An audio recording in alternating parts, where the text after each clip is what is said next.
Hello. It's me again. Let's go!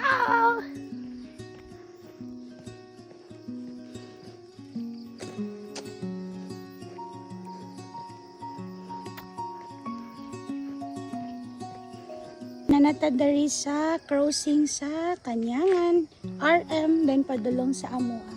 And if dari ka Kutob, ayan, it's 2.19 km. Let's go! So, pag balikan, so nana mo 4.40, 48, diba? So, if dari mo Kutob, aning na ay crossing dari, ayan, 3 km. So, pag mabalik tama ya, 6 km na siya. Hey! Let's go! Padayon ta. Darita mo agi. Gusto mo maabot dari sa munisipyo, it's 3.5 km. So, if balikan, nana mo 7 km. O, diba?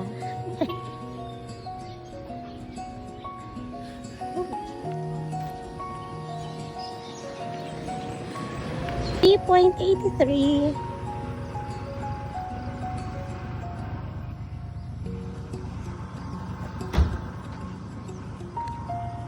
Pauli na ta. So siguro maka at least 7 km kapinta today. Let's go. And ibalik na ta sa atong giagyan ganina.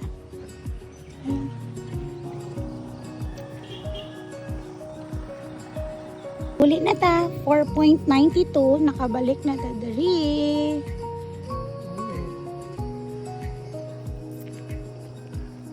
Great job. 1 hour na. 5.9, nakabalik na ta dari sa L.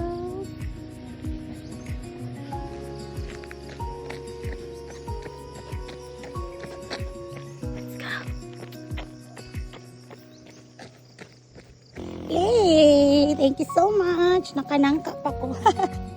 Naka-free nangka. Thank you. Kapit na ta. 6.44.